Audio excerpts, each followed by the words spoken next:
Okay. Yes. All right. Okay, so that should. That's good enough. Good. Okay, Apologize and allow you to open the meeting. now that I need a hamburger. No, I'm kidding. Welcome, everybody. Sorry for the delay. This is the West Fargo Planning and Zoning Commission, Tuesday, August 11th.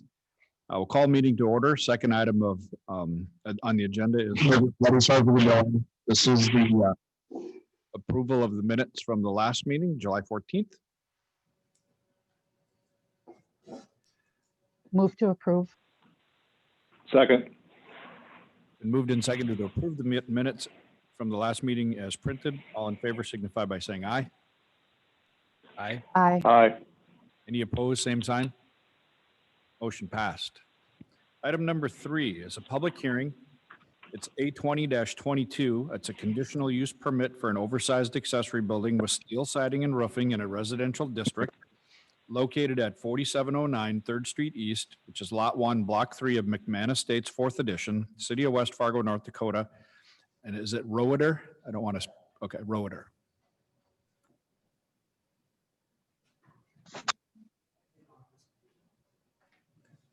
All right, can you hear me? I can hear you. All right. So this application was received in order to accommodate the ability to construct an accessory building greater than 1,000 square feet in an R1E rural estate district. The R1E district allows for larger structures as a conditional use, provided it is in character with the development pattern of the subdivision, meaning that it fits in with the neighborhood. The applicant is proposing a 2,400 square foot structure constructed of materials similar in color and construction of the primary structure. In regards to criteria for granting a conditional use permit, staff does not note any concerns. Property owners within 350 feet were notified and a few comments were received, primarily with concerns with the exterior finishes, that the structure would resemble a pole barn and not match the exterior of the house. There were also a couple concerns regarding the size being larger than similar structures in the development, as well as concerns regarding the height of the structure. An email was received after the agenda packets went out from a property owner concerned with the exterior building materials, as well as questions regarding the use of the structure possibly being used for home-based business. The applicant indicated the structure was for personal storage, and he was sent a copy of the home occupations guidelines. Staff recommends approval of the proposed application on the basis that is consistent with city plans and ordinances, with the recommended conditions of approval as follows. The accessory building is constructed of the same color and materials as the primary residential structure, and that a signed conditional use permit agreement is received. This is a public hearing and the applicant is available for any questions or comments. Thank you, Lisa. This is a public hearing, and I would like to open up with any comments from the public. I mean, we have lots of comments that we've read through. Any additional comments from anyone from the public?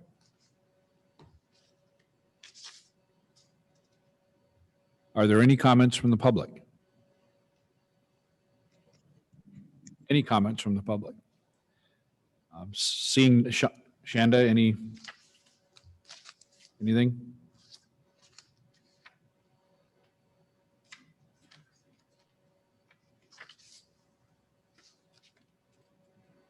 Hold on, we're looking.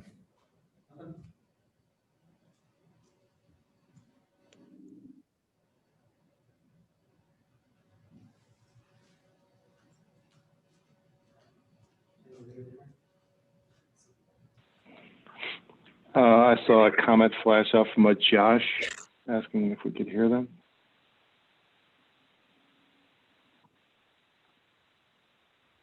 Joshua Mickelson, I'm assuming. I'm going to stop sharing the screen and pull up any chats. Mr. Chair, I would state that if you want to accept a chat as hearing, then you sure can. It looks like they're asking if they can hear us. I cannot hear anybody other than, I think we would have to turn that on in order to hear somebody. If I turned on. And as a note, the video seems to be working now. I can see you, Tim, in a small cube, and I can see the whole panel there. So there's 5 of us total.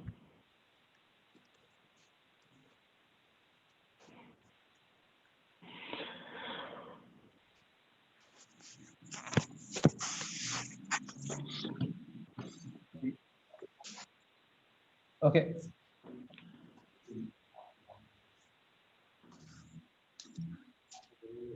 Yeah, yeah, we'll work it out. We'll work it out. Just unmute them and we'll work it out. Yep. Thank you. Can I maybe just ask a question then? Sure, we have Is that all right? a comment. Josh, don't go away. We'll get to you. Go ahead, Joe. I read in the comment from the one neighbor regarding the covenants of that area. How does that fit into this whole thing with us? As far as restrictions, I know some neighborhoods have covenants which go well beyond the city requirements for certain zoning. I just don't really understand how that fits into this and how we have to take that into consideration here. So the covenants are put in place by the developer that go above and beyond city regulations. So it's up to the association or the individual homeowner themselves. All that we've looked at in the past, the wording in the ordinance is a conditional use permit for a larger structure can be approved provided it is in character with the development pattern of the subdivision. So in the past, we've looked at making sure that it matches the house. Then we've looked at other size structures in the neighborhood and whether the structure size-wise fits in with that has come into question in the past. We have approved structures as conditionally permitted uses in the area for 1,600 and change. There was a request 2 years ago that was approved for 2,100 square feet, but that individual decided for whatever reason not to construct that structure.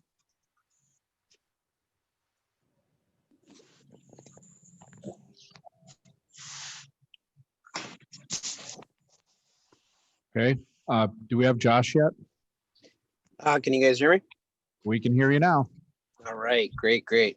So as I stated in my previous emails with Lisa, and thank you for the information, I really don't have a concern with the overall footprint size that the applicant is requesting. But there was some supplemental information that had gone out afterwards about the sketch of the building, not to show all the design requirements of it, but showing that it had a 612 pitch. Obviously, it's going to be 40 feet wide minimum. You're looking at 10 feet for the truss height. And when you look at the sketches, it has a service door on the one side where you're seeing the sidewalls or the eave side, maybe going up halfway up the size of that door, showing that that's going to be a 14 or 15 foot sidewall for an overall height of a building of 25 feet. I just want to put note on the record that 25 feet does not match the size or the area. I don't have a problem with the footprint, but a 25 foot overall height, unless I'm wrong on rough math and what the sketches are showing, I guess I would like to make note that a 25 foot tall building does not match this neighborhood. And I understand that may not be the want or the need, but I want to put that on the record. So is the applicant here? Can you tell us a little bit about this structure so we can answer some of the questions that are there, please? Yeah, so according to the, what I was received by Lisa, is that it's from the eave to the midpoint of the roof, which if you do the math of that, it'd be 20 feet, which that is allowed in what you said. It's not to the peak of the roof, which would be 25 feet. According to the ordinance, 20 feet. 20 From feet, the which would be midline. from the eave to the midpoint of the roof. So if you do the math of every 12 inches you go over to the midpoint and 6 inches up, you'd be at 20 feet to the midpoint of the roof line. Okay. And the reason that I wanted that size is because I have a lot of stuff. A camper, eventually want to buy a boat, you know, and I have a pickup and trailer right now that's 41 feet. To park that so it's not an eyesore to the neighborhood. I'd like to have that in so I could walk around the vehicle for the 60-foot depth.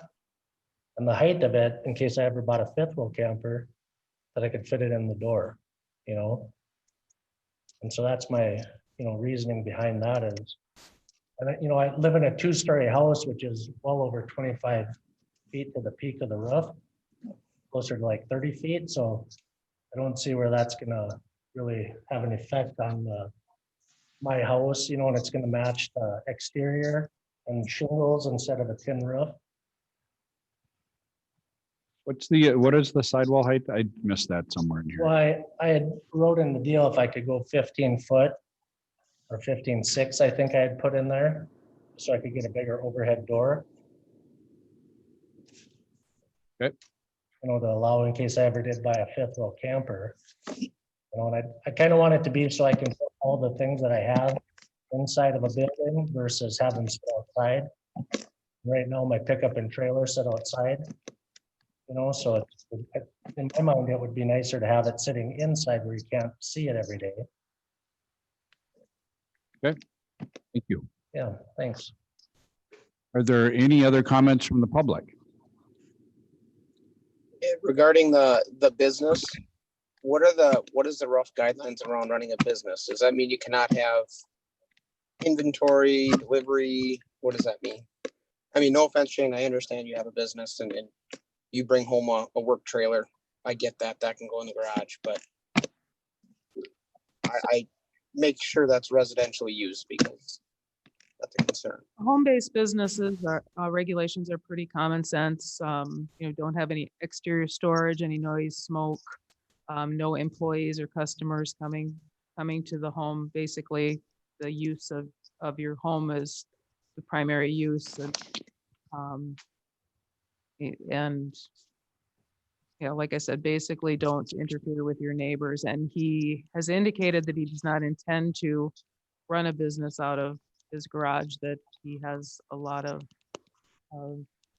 recreational vehicles and cars that he'd like to be able to store.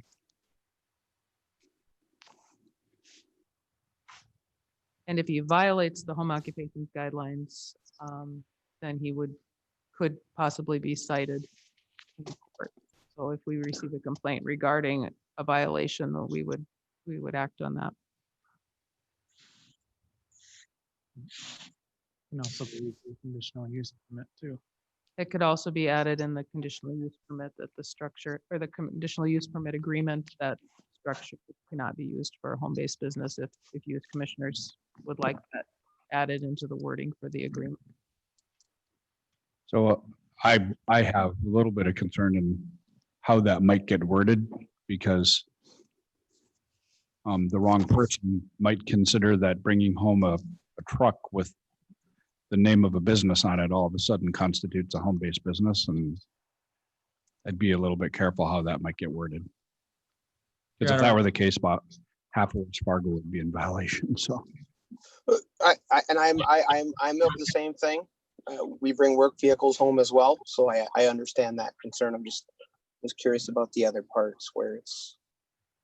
Mr. Chair, we've added, excuse me, in past conditional use permit agreements that they acknowledge that they've received the home-based standards, home-based occupation standards, and that would probably be easier than adding it as a condition. sure.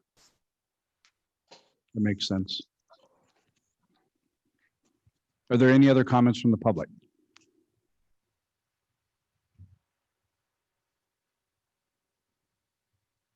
I'll ask one more time, and if I miss one, don't be afraid to pipe up, but it's hard to tell from wherever we all might be. Seeing none, we'll close that portion of the meeting for the moment. Again, if I miss something, please let me know. Commissioners.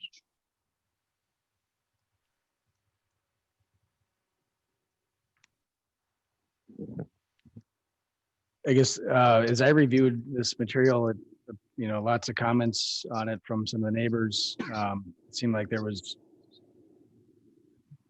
two main issues. One was the size of the outbuilding, and then the second one was the building materials. I think the applicant, I forgot your name, I apologize. Shane?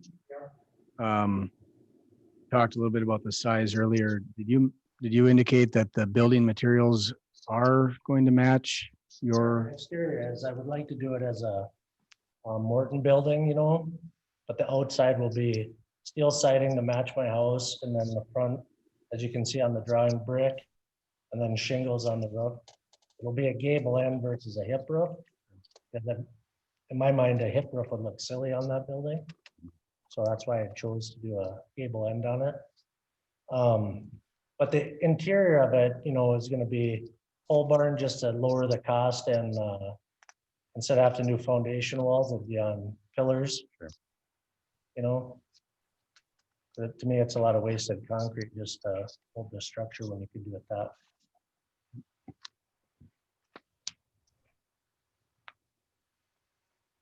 Does that answer that, Eric? Anybody else?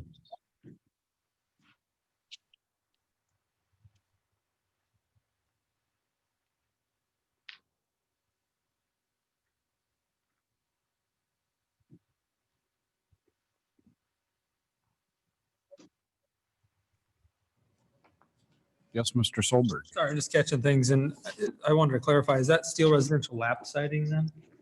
Okay. Okay. Sir, were you going to have a question? As far as the covenant rules, Sorry, we have these microphones and all that other stuff, so. I'm actually his backyard neighbor, and I'm just curious, do the covenant rules bear any weight in here? Are they followed, or are they just kind of thrown out? So covenants are private agreements between landowners.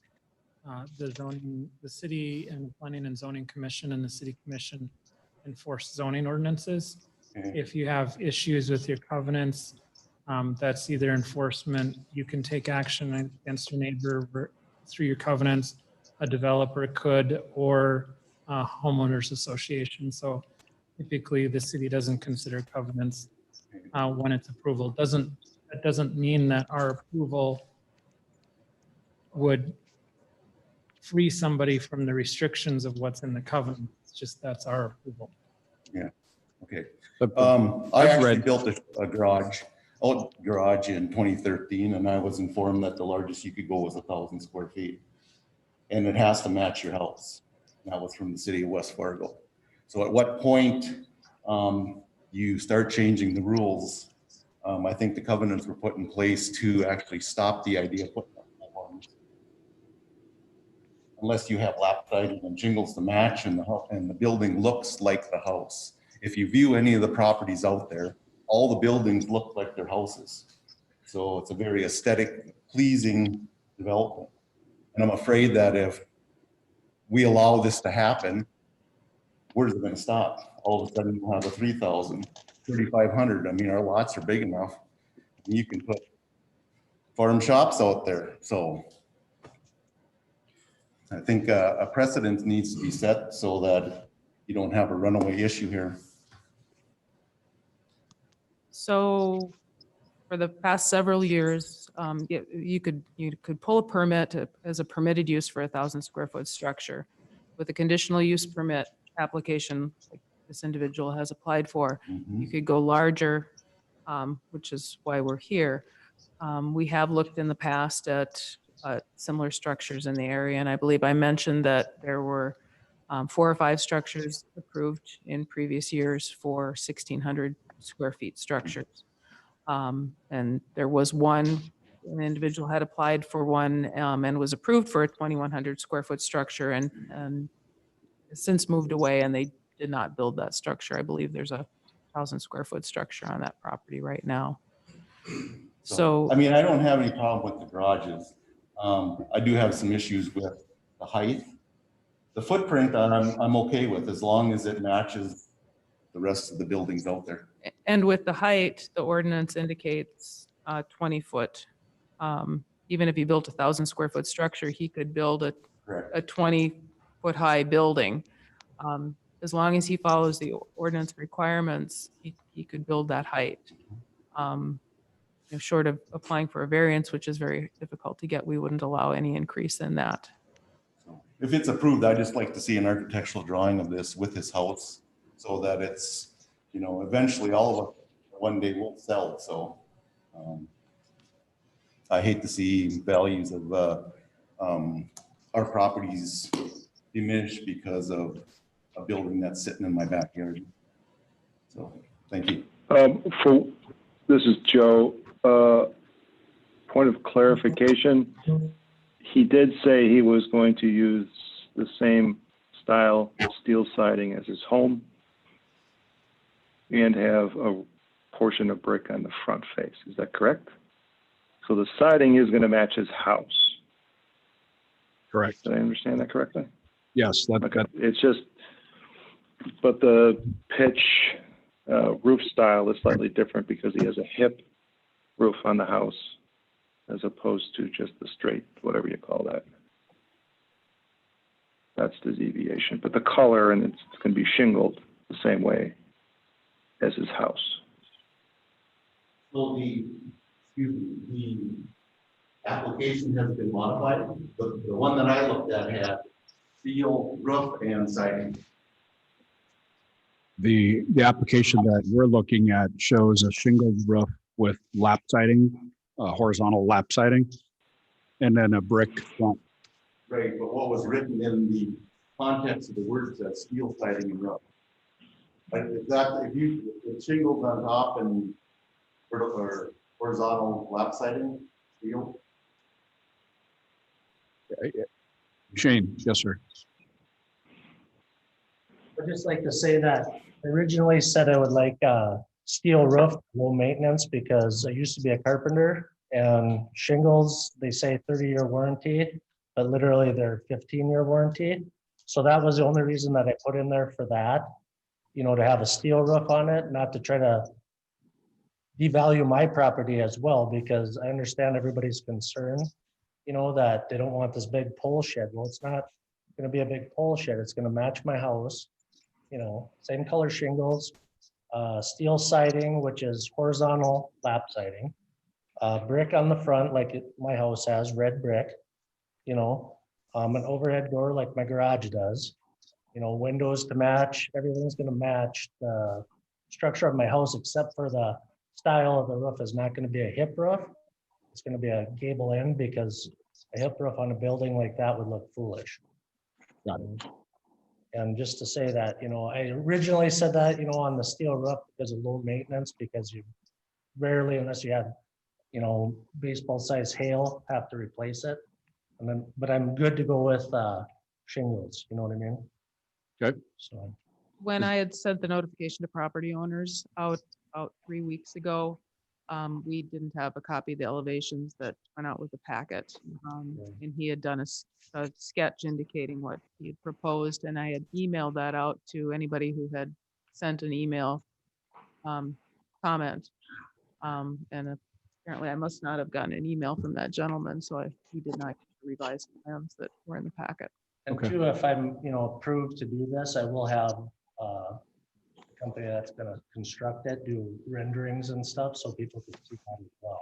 Sure. You know, just to see that, you know, some people can't visualize a black and white picture, you know, so I will have them do a rendering so they can see the color and everything like that.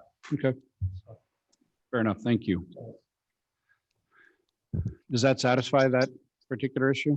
I actually have the email from you here that says vertical steel siding. Yeah, What he just got done saying is that he changed that since then. So I understand where you're coming from, but that's been changed. that's what his application had said, and I used the same wording, but then his sketch showed horizontal and brick.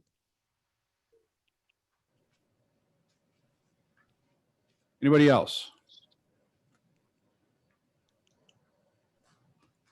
Yes, sir. So my concern is the size. It's Could you please state your name and Terry address? Cookman. Terry Cookman. So my concern is the size. I mean, some of them have been a little bigger. 2,100 square feet, 2,400 square feet is rather large for that area. Everybody's been pretty normal about where they want to stay. Some have been a little bigger, which is understandable, but we're getting 2,000, we're getting a little huge. And The gentleman or the occupant she's talking about lived next to me, and I used my rights for that occupant who had the large building to tell him that if he builds it, there will be some consequences, because it was right in my backyard picture window. So that is why, and then he's no longer there. So that's a concern too. Everybody that's been there has pretty much stayed there quite a long time and concurred to most of the covenants. Some are a little bigger, which is understandable, but this one here is just a little, it's a little bit on the big side. It sounds like he's trying to do it the right way, but 2,400 square feet is a lot. Okay. Anybody else? I apologize if I misread the rules. But I was just curious on the overall height size, on the permit that I pulled off the website or the application. What is the 15 feet that is inside of that document? It says height for accessory structure uses 15 feet from grade to the highest part of the roof. And that was on, I'll find the document here in a second, but, and then now I'm hearing 20 feet. I was just curious as to what is the 15 feet or what is the 20 feet so I can understand. In the R1E real estate district, it's 20 feet, which is the McMahon Estate subdivision, and that's at the midpoint. The R1A, the single family zoning district guidelines is 15 feet. Okay. Thank you.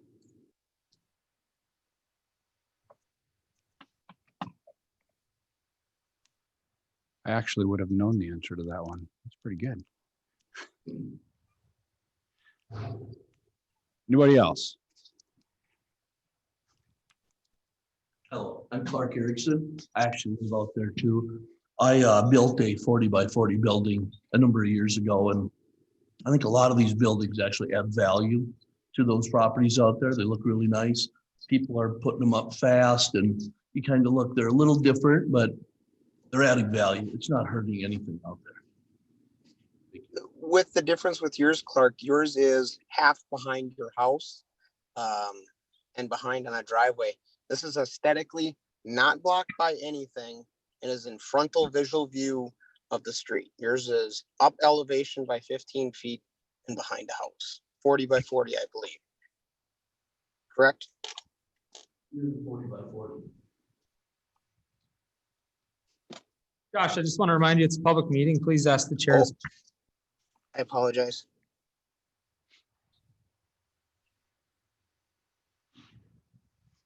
Okay. Anybody else? I don't want to cut anybody off. I think we've heard. Here's, I'll give you the summary of what I've heard. From a city perspective, we don't really have any issue with it. From a neighborhood perspective, that's a different subject. It seems like the applicant is attempting to do everything possible to make it aesthetically pleasing, match the house, all those other things. Still doesn't solve all of the concerns that everybody has. Is that a summary? Fair enough. Commissioners.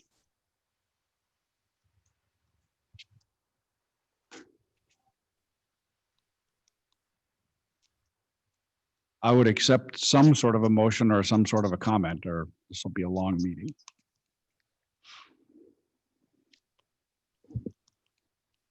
Well, I guess I'll start since I'm here in person and everybody else is not. That's what I get for showing up. You know, these are tough issues. I think you summarized it well. We have the covenant issue, which we don't really have a dog in that fight, although it's certainly something that we need to be aware of. I'm happy to hear that the applicant is choosing to match the architectural style for the most part of the primary structure on site. Regarding the size, you know, I certainly understand we're going beyond the easily accepted size, and there's probably some threshold where, you know, too big is too big. Have we crossed that threshold? That seems to be the crux of the issue in my mind. I guess, given several property owners have objected to the size of this, that makes me pause a little bit. I understand you'd like to have it 40 by 60 feet. And I understand there's some that are out there that are 40 by 40. I guess I'm kind of wondering if there's some sort of happy medium that could be reached on the size, and if you've already had those conversations with the neighborhood and this is already a reduction of what you had proposed or something at one point, then so be it. But I guess I'm just kind of wondering if there's, how firm is the 40 by 60, and is there any ability to sort of compromise a little bit so we don't have further neighborhood mutiny?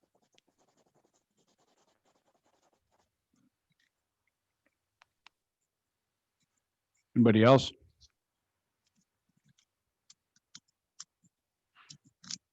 Shane Laban here, and I tend to agree that you know, at what point do you keep saying that they're just too big? And would the first guy have built who actually stuck with his 1,000 square foot, does he kind of wish he would have gone a lot bigger? You know, nobody's ever owned a garage that was big enough.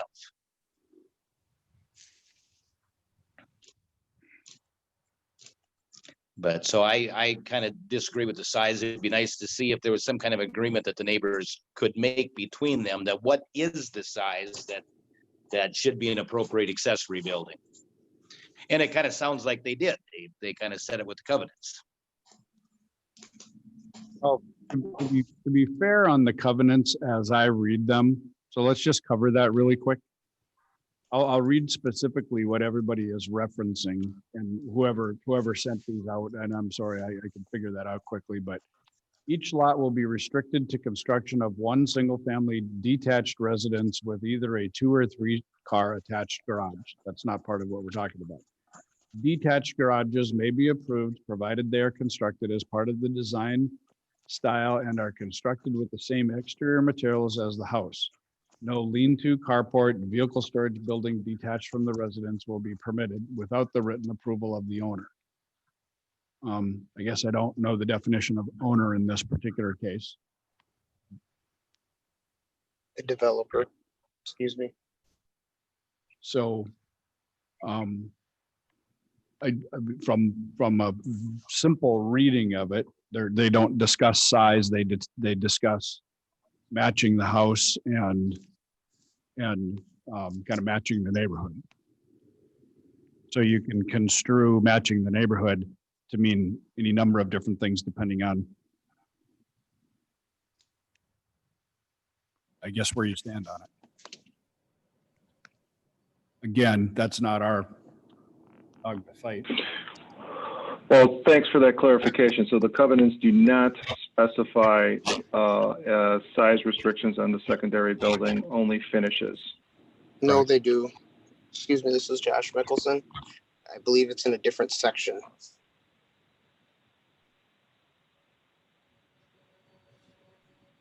I do not have access to that if it is in a different section. 2 different people who commented used the same section as their reference. Interesting to note that these 2 references to the same section, one ends with developer and one ends with owner. So, I mean, that's one thing. I mean, we don't have all of the covenants. We don't have the recorded covenant. I'd have to go back, and if it were our issue, we'd want to look at, we can actually enforce the covenants. Oftentimes developments have covenants in place that list the owner. They don't address when the owner has sold all the lots. It's not our issue. Well, I think I might have figured that out actually. This particular application is referencing McMahon 4th. And if you look at that first reference, that references McMahon 2nd. And I don't know what the second reference is. Again, we're digressing a little bit, but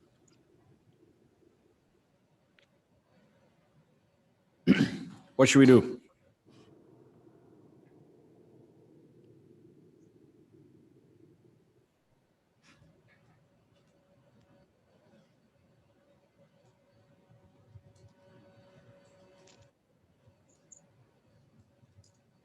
This is Joe Kolb again. For clarification, Lisa, the size being requested is within that zoning that this development is in? The size that's being requested is allowed as a conditional use permit with conditions. He's requesting a 40 by 60. He could pull a permit tomorrow for 1,000 square foot one that would be permitted. Look at some of the other ones that we've have approved by conditional use permit in previous years. We've approved a handful of them at 1,600 square feet and change. And the largest one was 2,100. That one did not get.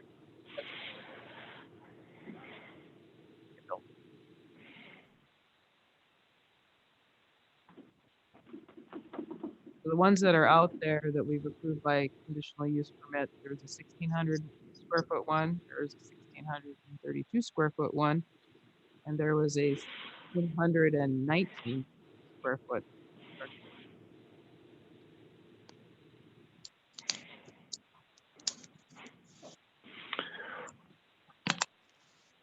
Once again, we're getting caught between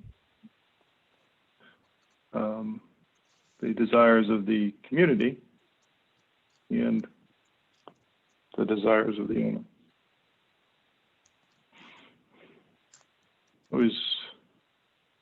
These are always the toughest ones.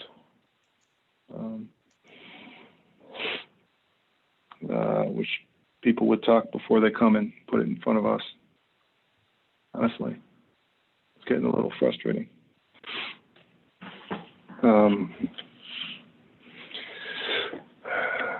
Move to decline based on the condition that it's inconsistent with the neighborhood.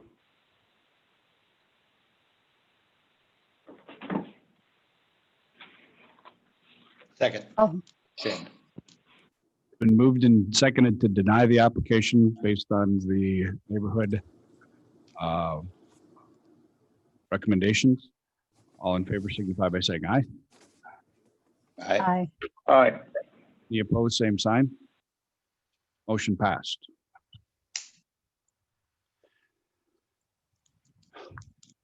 Need a break. Item number 4 is a public hearing. Thanks for coming in, guys. Item number 4 is a public hearing. It's A20-23. It's a conditional use permit for a home occupation. It would be a hair salon at 911 Mulberry Lane, Lot 2, Block 1 of the Wilds 5th Edition, City of West Fargo, North Dakota, Hardy. This is an application for a conditional use permit that would allow a home occupation in an R-1 zone, which will have customers coming to the applicant's residence. The applicant is seeking to operate an existing hair salon business out of her home. The salon will be by appointment only, and the overlap of appointments will be minimal as to ensure adequate off-street parking. According to site plans submitted by the applicant, the business would take place in a spare bedroom on the main floor of the home. The residence currently has enough parking space for up to 7 vehicles, with 3 spaces in the garage for residents and 4 spaces in the driveway for customers. Property owners within 350 feet were notified, as well as applicable agencies and departments, and no comments have been received. The application may be considered consistent with the comprehensive plan if it is determined not to be a detriment to the character and livability of the surrounding neighborhood. It is recommended that the city approve the proposed application on the basis that it is consistent with city plans and ordinances, with recommended conditions of approval as follows. 1, the applicant meets all requirements set forth in provisions for home occupation found in section 4-448 of the city ordinances. 2, adequate parking for both the home occupation and the residence be maintained. And 3, a signed conditional use permit agreement is received. This is a public hearing. Thank you, Malachi. This is a public hearing. Are there any comments from the public? Any comments from the public for this one? Any comments from the public? Seeing none, we'll close that portion of the hearing. Commissioners. Move to approve with 3 recommendations noted. Second. Been moved and seconded to approve the application with the 3 recommendations listed. All in favor signify by saying aye. Aye. Aye. Aye. Any opposed, same sign. Motion passed. Okay, on these next two, Tim, do you want to give us any heads up on this before you get started on them? To me, they look like the same application for two different spots. Yeah, there's two options, gentleman's proposing. I'm gonna go with the first one, which staff is recommending for approval first. Okay. And then the second one may take care of itself. Okay, so it's not both of them. That was what I was, when I read it the first time. No, you're dealing with the western one first.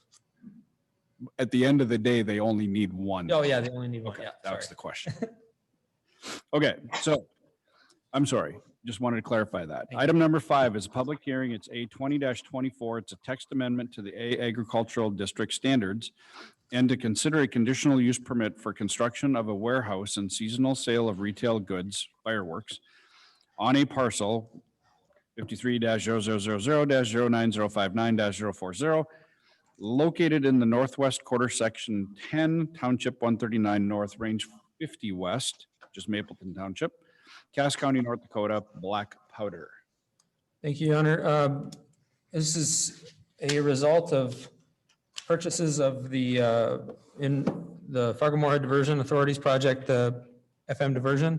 Cass County Joint Water Resource District is the owner of a property to the west of the proposed diversion. In the line of the current diversion route, they have purchased this gentleman's property, which is currently a fireworks property. The sale of the fireworks is prohibited in city limits, so their relocation is pretty limited. We have tried to work them to push it to the west. However, they have a couple sites here within our ET that are preferred by them. The first one tonight, A20-24, is this property that's sort of left over from after they were to purchase property that would be outside of the FM diversion. City's comprehensive plan and policies discourage rezoning here. The rezoning, if it were to be too light industrial, would accommodate this use. The reason it discourages that potential for premature development patterns that are costly to future growth or to current unprepared township boards is something the city has avoided and would like to see discouraged unless we have city infrastructure to those areas and can actually annex them. Like I said, the first option here is preferred by staff. Given the sale of fireworks is not permitted in city limits, it gives the applicant a little bit more lasting option. Secondarily, the other option here looks like a future growth potential site for the city of West Fargo. We don't have infrastructure there, so the preferred option would be to leave that zone to ag, not zoning it light industrial for potential for more buildings in the future. Because as we know, the permitted uses, a permit could come in that light industrial area and we'd be forced to approve it. So although the city's ag district is the best option to continue zoning for that, we don't have a provision in there for the use. And so what we're proposing along with this application is that we would do a text amendment to the city ordinances in the ag district. The language we came up with is to allow for the seasonal sale of retail goods as a conditional use. The conditions within that would give the city commission, planning commission, the opportunity to review these just like we have in the past on these to review potentially unique future requests. What we're thinking in that is there's a potential, for roadside farmers markets, things like that, of that nature, that if that is a potential in an ag district, it's sure a lot better than rezoning it to light industrial. Some of this property was rezoned to light industrial for essentially billboard signs, just kind of the wrong way about going about rezoning. So with that, a public hearing is scheduled tonight. We do have some additional conditions that we would require upon the developer within here. We'd need to approve that ordinance amendment. We're going to need further analysis and comment regarding development of the site under the preliminary flood insurance rate map, as well as post-diversion floodplain. Property would have to be platted in accordance with city ordinances. And I would also encourage, which something we normally don't do, is to have the conditional use permit assigned to the owner. If they change ownership, that we would have to review that conditional use permit again. That essentially would require that, or give us that sort of trigger to make sure they're not using it for storage or some industrial use that's not appropriate. So with that, I believe the developer is here in the building and could answer any questions. I assume our attorney probably is a little bit aware of the situation here as well, so might be able to answer any questions as well, although I didn't prepare him for that. Thank you, Tim. This is a public hearing. And with that, we'll open it up to comments from the public. I have one question first. That's not the Kindred Road? No. It's a mile east of the Kindred Road? Yeah, this is off of the Raymond interchange, so this would be just west of Wanzik's old property, or excuse me, east of Wanzik's old property. East. So they'd have to come along the frontage road and Okay. access would be, That's all right. post diversion, it'd probably come from the Kindred Road though. That'd be about the only way to get there. Yeah, yep. Okay. Which is fine. I was just curious which way that was going there. Yeah, and Okay. really, I would like to see him go by the Kindred Road, but options for such a property and use are a little bit limited, so. Yeah. Oh, plus there's another ditch going in there too someplace. All right. Yes, sir. All right, my name is Brad Schmitz. I'm the, well, it's my business partner, Kevin Brennan. We're the owners of Black Powder.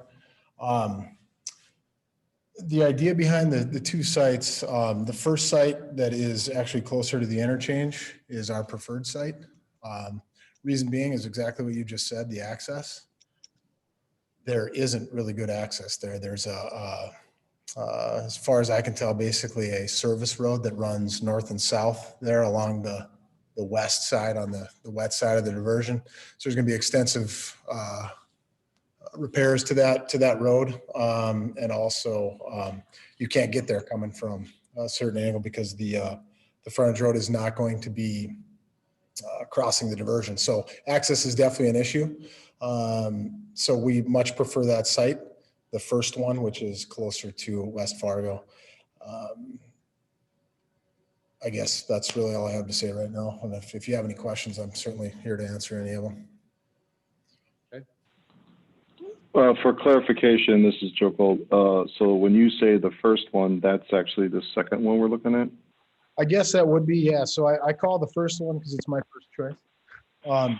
So your preference is not the same as the planner's recommendation, which he just spoke to? Yep. So I did jump a little bit of ahead on that.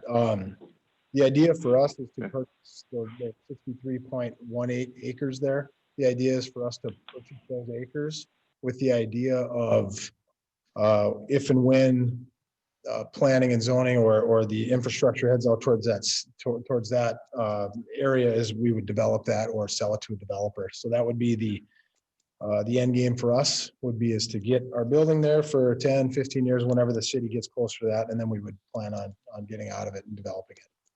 So that is our preferred, just for access. We spent 15 years building this business based on access, and to be on the west side of the diversion just puts us at a competitive disadvantage where people just can't get to us. It's going to be a problem for us from a commerce standpoint.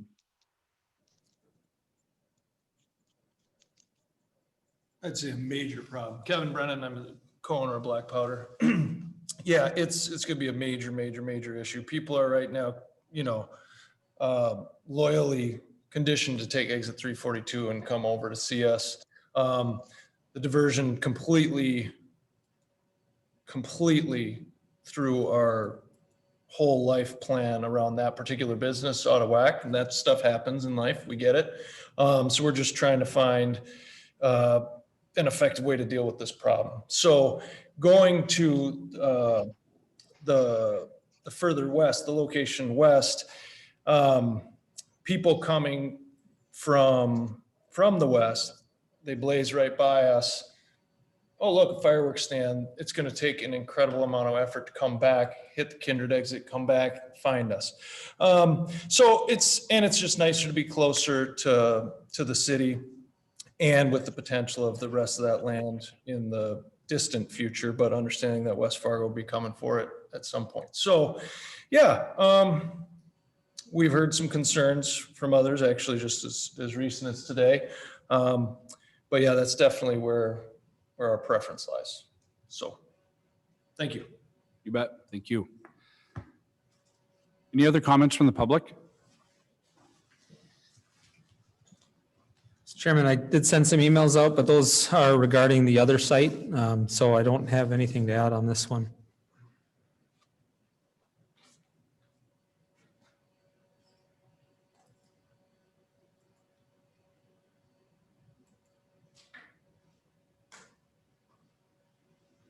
Any other comments from the, we see that, thank you for reminding us of that. I saw those. Any other comments from the public?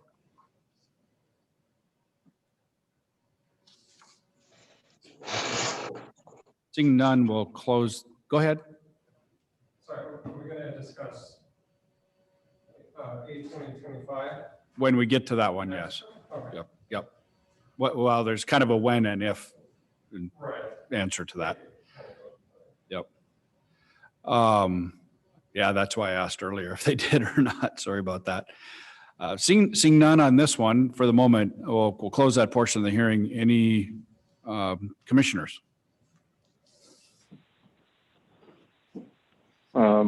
Question. This is kind of for Tim. If we approve both, is that an option?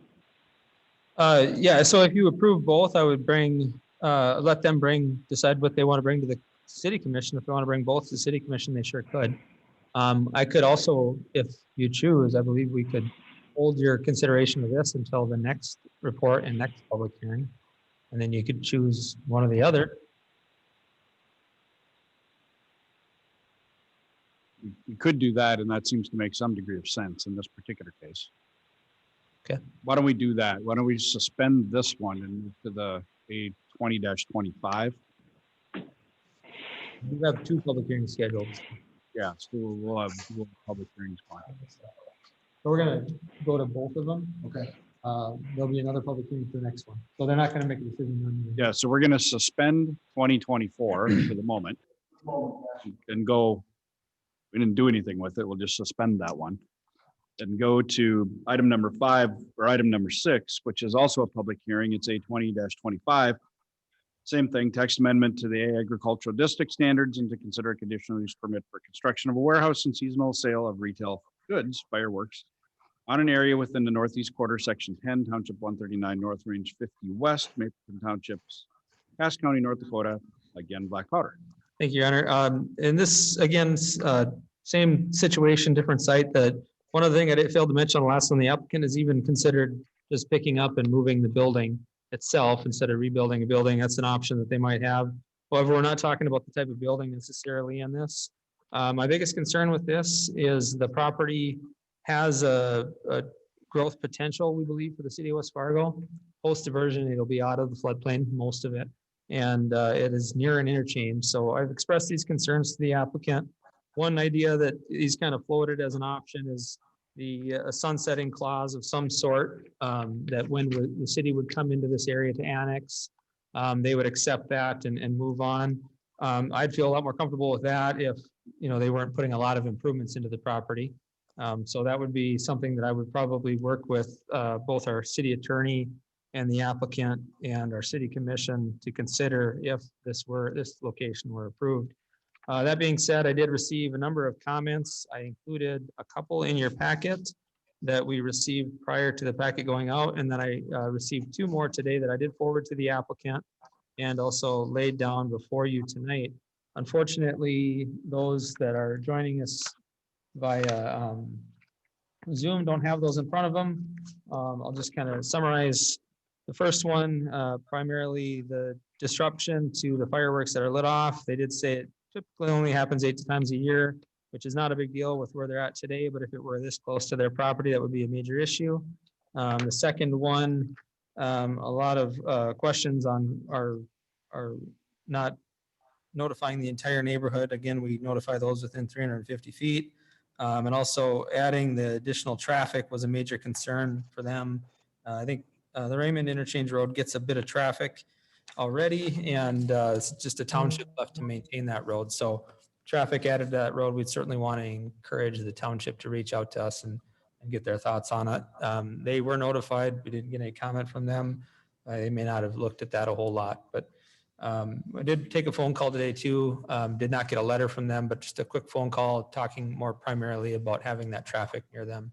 So, Was that, did you say that call was from Mapleton Township? no, that call was from a neighbor in the area. Neighbor, just Yeah, so I haven't heard not from, necessarily road related, no, but the one email that laid down before you was road related.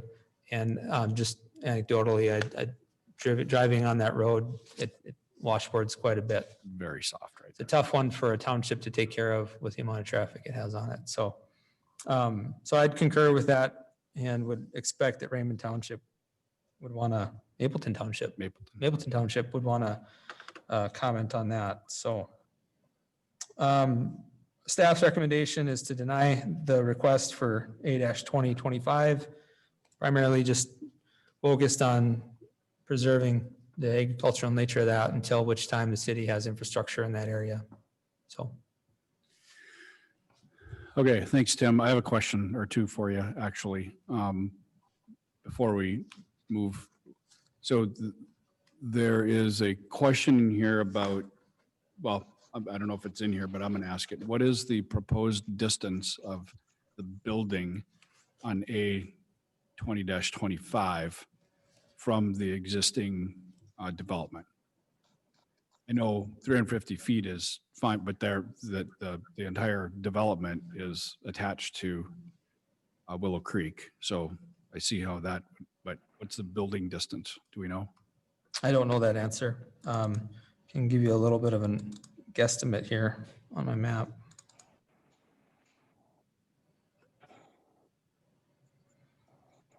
I ask, like I think I know something, but I don't. Less than 1,200 feet. Okay.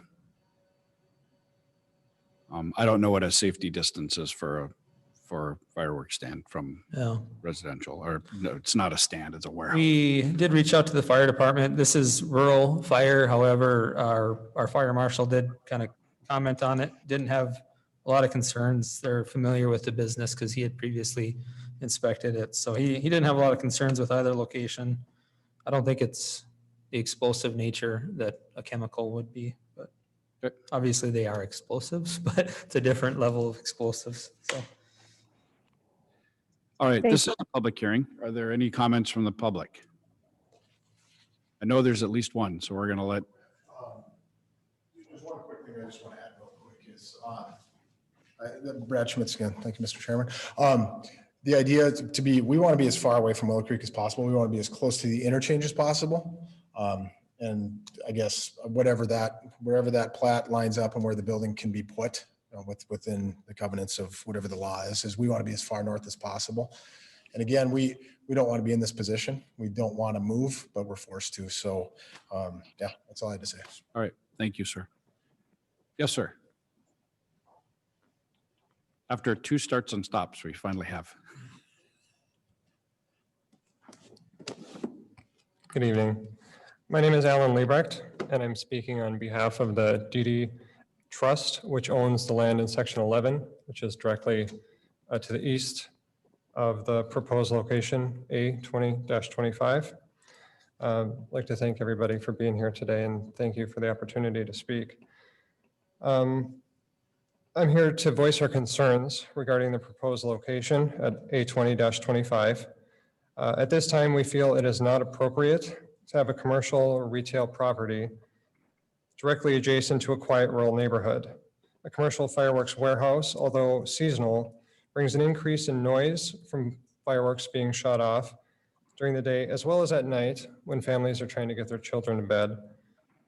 Additionally, retail properties bring an increase in trash, an increase in commercial traffic, and an increase in commercial signage. If allowed to proceed, the proposed location at A-20-25, all of this will happen in a rural neighborhood with little to no infrastructure, as mentioned.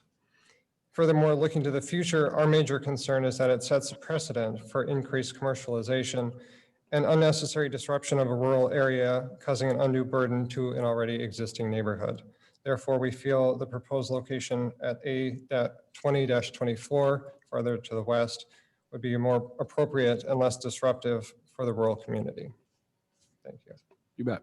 So you're representing the land just to the east of this, is what you're saying? Yes, I live just east of the A2025. Okay. There's a farmstead there. Sure, on Section that 11. frontage road that goes. Yep, on the frontage road. Yep. Cool. Correct. I live just south of there, so I'm kind of familiar with that road too, so. And it is a very, 38th Street is a very washboardy road as it is, and it's difficult for the township to maintain it as it is. And I get that the traffic to the fireworks stand is only, a month out of the year, or whatever it is, but it's just gonna add more congestion to the neighbor, and it's a quiet rural neighborhood. Yep. Thank you. Thank you. I could vouch for that road happens. For those of you who don't travel that road's low there, so it gets really squishy. But I'm sure that there's ways to solve that. Yes. I think he's just looking something up. Sorry, come on up. I just wanted to get a better picture here for you, everybody. Hi, everyone. I'm Chandra Stom.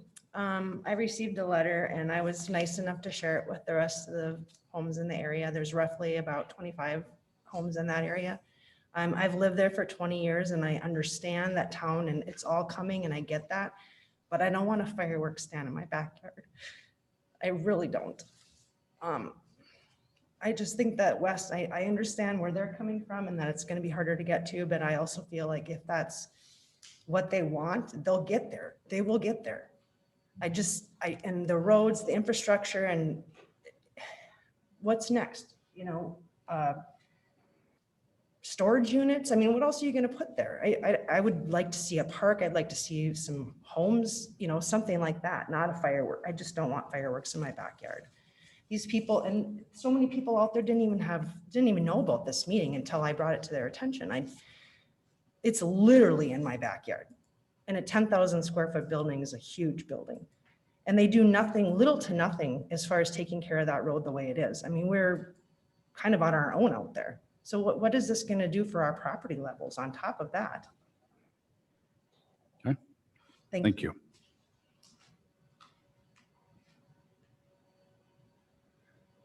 Any other comments from the public?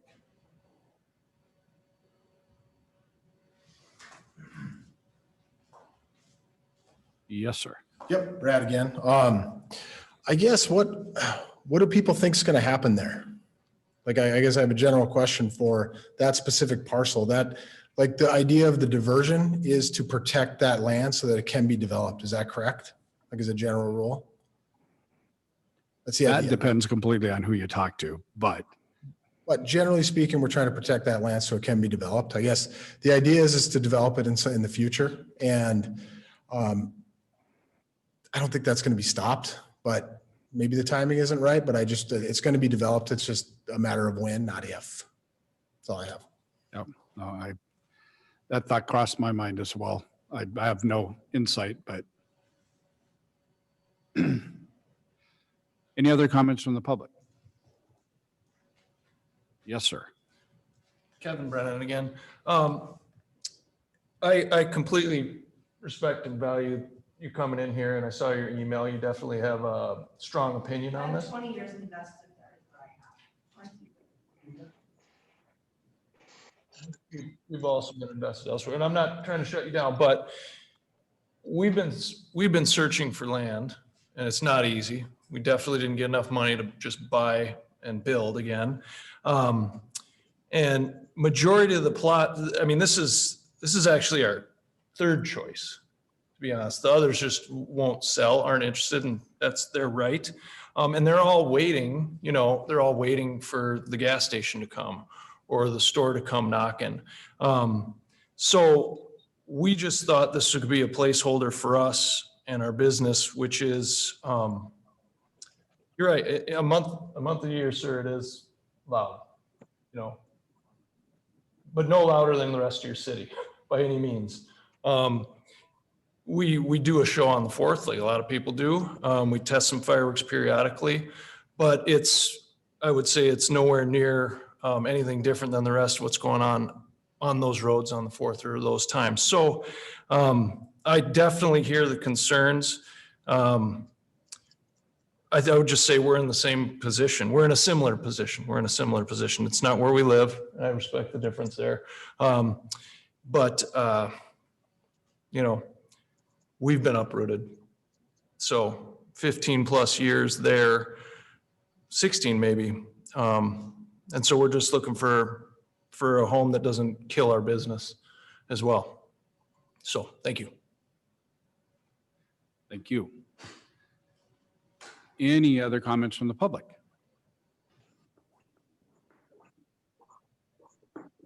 Any other comments? Jen, anybody online? Okay. Excuse me. We'll close, that probably came across over the video. We'll close that portion of the meeting. Anybody, if there's any other comments that come up, please know I'm not shutting that down. We're going to close that portion for now. Commissioners.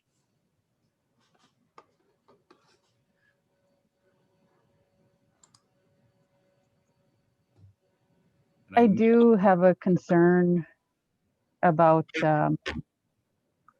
the ability of the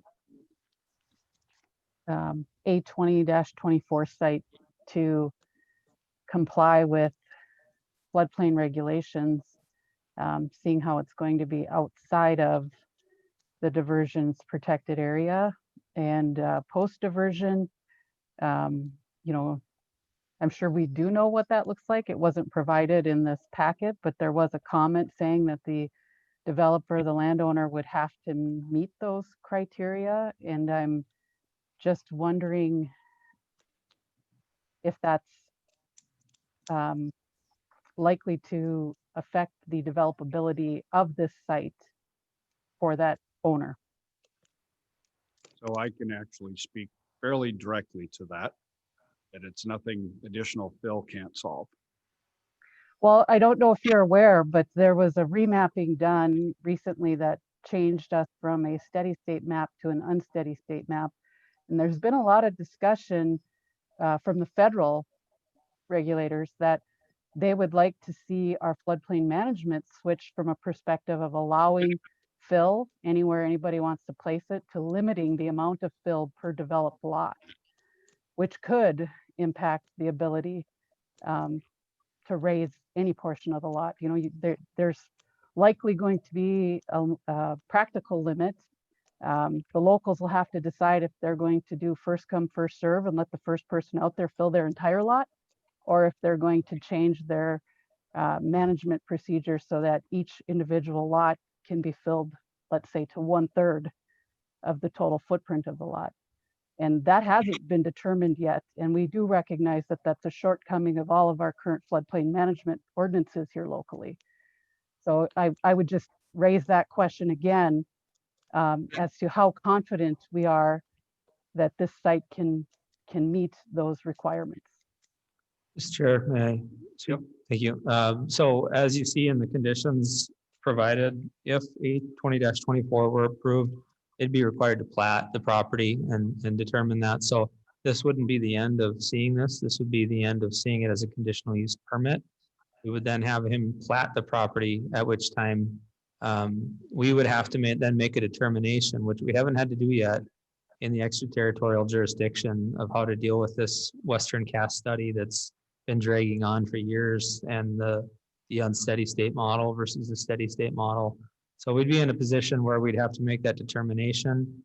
I believe we'd have to do it with a lot of coordination with both the FM Diversion Authority and the Southeast Gas Water Resource District. So I concur with Commissioner Walker's opinion. It's very valid, and her expertise is certainly very well documented in that area. So It is a complicated floodplain. It's not a simple zone AE build to this level and you're good. It's a little bit more complicated because of the way that they've studied that, and then throw in the complexity of the FM diversion. So we have a lot to work on there. Apologize. That is ET there? The 2024 site is ET? Yeah, his life would be extremely easier if he were 1 mile west of this. Outside of our ET. But that's the whole goal of this. I mean, this is why we do growth planning. And what I'd speak to A-2025 on is we don't want to be in a position where we have to buy out a building someday or special assess somebody for a benefit that they don't receive. That's our biggest problem right now in the southern area of town is doing special assessment districts. And you have a property owner who believes they don't have a benefit to that improvement. The benefit is providing for the urbanized infrastructure, but a rural property that has a septic system and Castro water or a well doesn't see that benefit. However, it's got to get spread out somehow. Unfortunately, we haven't come up with a great mechanism to pay for our infrastructure. When it's all on the locals' backs to pay for that infrastructure, we have to be really diligent on how we consider growth in our ET. And that's something we didn't do in the past. Post West Fargo 2.0, we're strong about it. We're not just going to rezone properties to rural residential and rural estate because people want to have a house in the country. We're just not going to be in that position again.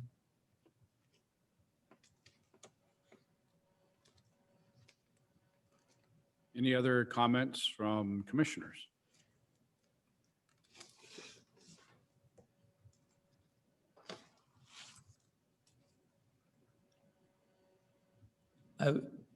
Sorry, Mr. Chair, if I could make one more comment. I didn't offer the opportunity in our recommendations, but certainly a recommendation or an opportunity to deny both of them is still on the table. And if they were to both be denied, the basis would be along the lines of West Fargo 2.0's discouragement for development in that deferred development area.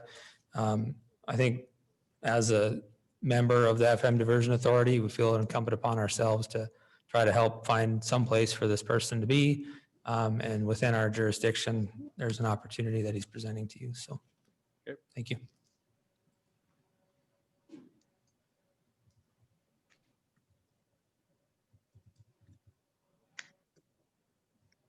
Comments, concerns, motions? They're both open.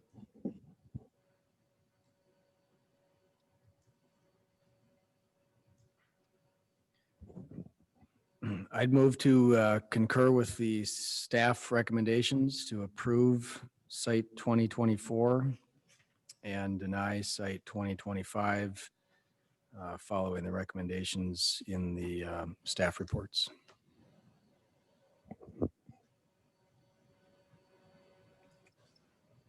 Is there a second?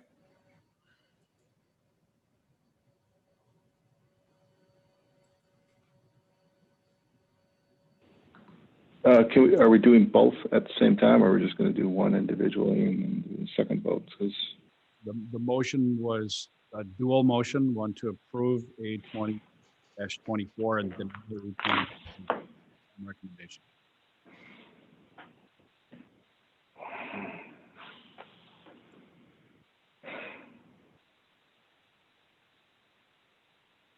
Shane Levon here. I would like to take these one at a time if we can. I'll amend my I motion. concur. Amendment is being offered. I'll amend my motion to approve site A 2024 and along with the 6 recommendations in the staff report. We Second. suspended, we're suspended 2024 right now. We're on 25, right? Adam, both open up. Okay. So the motion, and Joe, did you second it? Yes. So it's been moved and seconded to approve A-20-24 with the recommendation from staff. All in favor signify by saying aye. Aye. Aye. Opposed, same sign.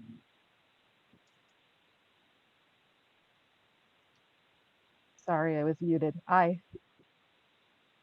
Okay. I missed one vote. I don't remember all names, so let's like this. I was muted as well. Okay. For the aye, for the first one. You are an approved. Correct. Yes. Of 2024. If you approve the motion, raise your. So I see three. Okay, got it. Motion passed. Guess I could have done a roll call vote too, but I don't really need to do that. All right, let's move on to A 2025 then.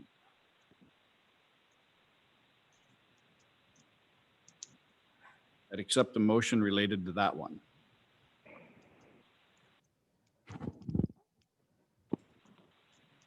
Shane Levon here. I move to deny the permit on 2025. I'll second that.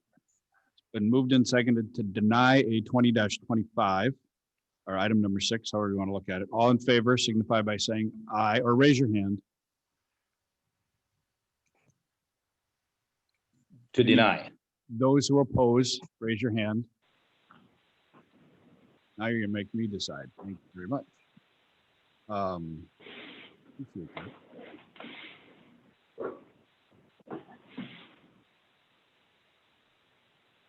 So let me just say this. So move to approve. Well, actually, I can vote. Let me think about this. If I were to vote no, then the motion fails. And we got to talk about it again, right? Is that where we're at with this? Correct. I'm all confused. Short on. If you vote no, the motion fails, you could still bring a motion to approve after that. Gotcha. So I vote. I feel like I should. I vote no.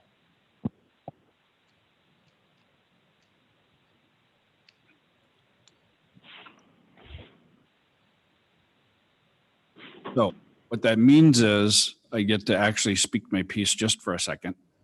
This is one of those situations where I'm almost, I feel like it's more appropriate for the city to make a decision on this one.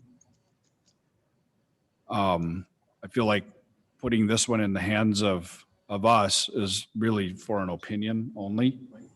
And I'd almost prefer the city to make the decision on this one rather than have it sit at it, because it's ultimately going to end up there anyway.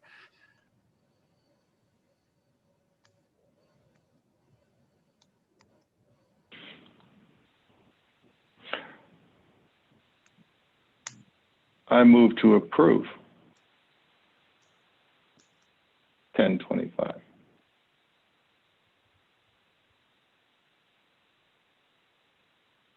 Is there a second? I have a question, maybe. Question? Would you also attach the same recommendations that were on 2024? And maybe add a recommendation to put some type of exit clause on the use of the site as the city approaches? It's an incredibly good question. I'm very happy that you asked that.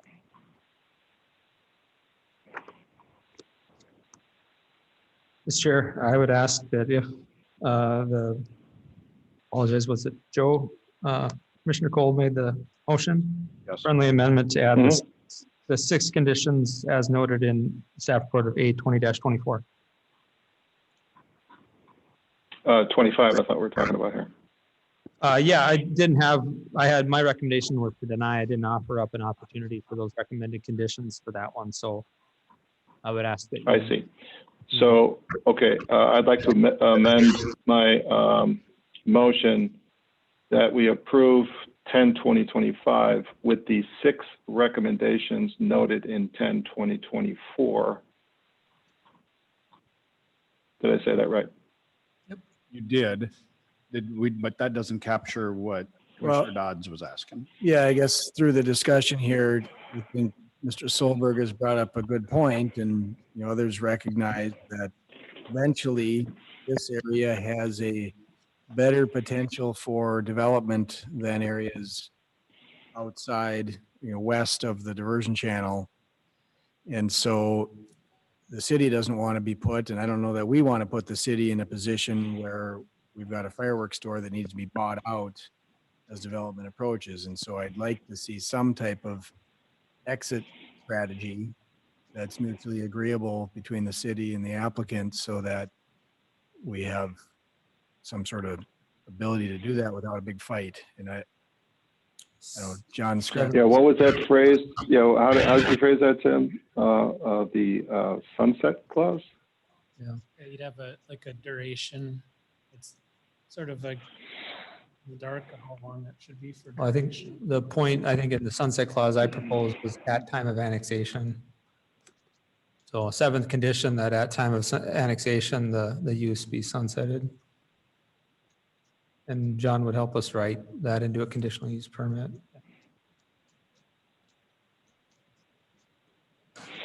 I would like to amend my motion.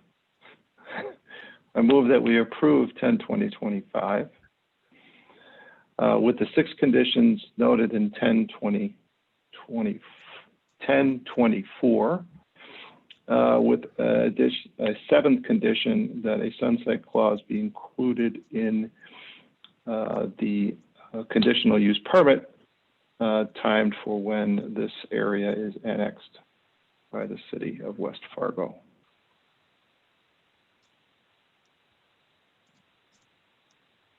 I'll second that motion.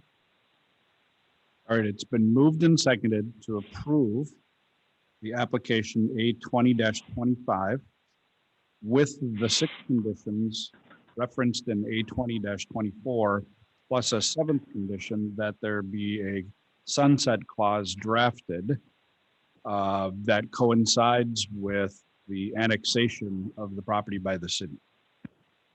Did I say that right? All in favor, raise your hand.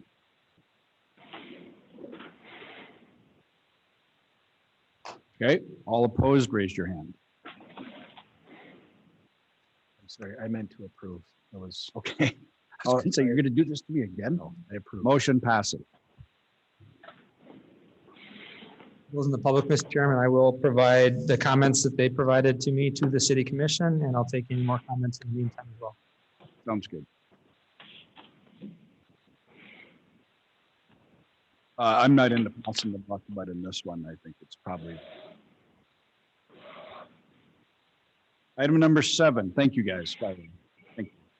Item number 7 is a public hearing, it's A20-26, rezoning from PUD planned unit development to R1A single family dwelling district, lots 11 and 12, 19 and 20, 22 to 31, block 1, lots 2 to 22, block 2, and all of block 3 of Burlington Edition, and from PUD planned unit development to R1, 1 and 2 family dwellings, all of Burlington 4th Edition, City of West Fargo, North Dakota. I got confused just reading that. Thank you, Your Honor. We recognize when a person purchased a lot within the Burlington First Development, when reviewing to find out what the setbacks were, that the PUD had never had detailed development plans for it, for the single family lots. And so the permitting of these structures has been done based on what the builders have provided, which was the R1A district standards. Could be a major problem for somebody when they try to close on their property. And now is a major problem for us when we're reviewing permits, which we do all residential permits now as building inspections has moved in-house. So what we're proposing tonight, I don't believe that a detailed development plan for a PUD is necessary here. All the current lots in there meet R1A district standards, with the exception of Burlington Edition 4, which had twin homes in it. Those meet the R1 district standards. So we're proposing straight zoning for both of these 2 different areas, and it will cause a lot more ease for future builders, future financiers of the property, and staff as well. Public hearing is scheduled due to the rezoning. I've had a couple of calls just on questions and a lot of appreciation from people that saw that we got this. So, All right, thanks, Tim. So I just have one simple question. Is there any harm to anybody with this? absolutely not. Okay. Are there any comments from the public? Oh, let me rephrase this. This is a public hearing, and with that, I'd like to ask if there are any comments from the public. Any comments from the public? Chanda, nothing? Everybody hung up on us? Any comments from the public? Seeing none. Commissioners. Move to approve. Second. Been moved and seconded to approve. All in favor signify by saying aye. Aye. Any opposed, same sign. Motion passed. Talk to me about number 8. Are we going to deal with that? I can't do meetings really very well with it, so we're just gonna keep pushing it. Okay. Anybody got a problem with pushing 8 again? Okay. September meeting date, Tuesday, the 15th. Is that because Tuesday, the 8th is the day after Labor Day? Yeah, yeah. So Anybody got a problem with that? If I'm don't think so. no longer a landowner, do I get, well, I guess I'll be a tenant. I'll be okay. okay. So you'll still be a, Yeah. okay. So how long will you rent that out for? Well, that's kind of up to him. Okay. Through February at this Okay. point. We did, I failed to mention it, I apologize, but Janet Ranke moved. And so she's had to forfeit her spot on the planning commission. I apologize, I haven't been able to put that out in an email or something like that. I'll try to do that, just a thanks to her. We did have an opening and got an applicant for that opening. I expect he'll get appointed soon. It's Mike Thorstead actually applied. So that's the only applicant we got on this round. We've had it open on the website, Facebook, and all that kind of stuff. So Yeah, so, well, we're not to that yet. Yeah, I'll just go in order. I'm sorry, I jumped into that. But there was a reason I did. Correspondence, anything? So non-agenda. So yeah, realistically, I don't know where I'll be living after February. Okay. But I do know that about June-ish, I won't be in the district anymore. okay. Can you Call it July. can you live at High Point Networks or?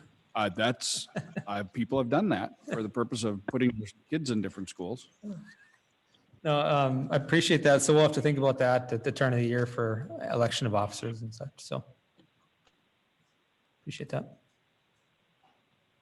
Any other non-agenda? Also, it's the September meeting's all good. We'll post that. I didn't look, actually.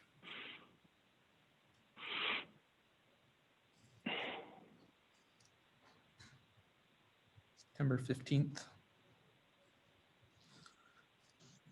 There's actually a really strong chance I won't be here for that, but that doesn't mean we can't do it. Okay, and we'll hopefully have this dialed. This was the first attempt at this tonight, so hopefully they'll have this better next time. I apologize for that as well. My intent is to be on the side of a mountain with a bow in my hand. Okay. You can Zoom from your phone. Yeah, right. You could. Anything else? Thanks, everybody. That was a little more challenging than it really needed to be. Appreciate it. Well, it wasn't, a couple of those were not that easy. I mean, honestly, there's no clean answer. We're on. We're still being videotaped, so I'm going to go ahead and close the meeting. If you Well, don't mind. we can adjourn. I'll take a motion for that. I will move to approve or move to Adjourn. adjourn. One of those words. Second. Been moved and seconded to adjourn. Anybody got a problem with that? Say aye. Okay, we're good. Thanks, Meeting Will. adjourned.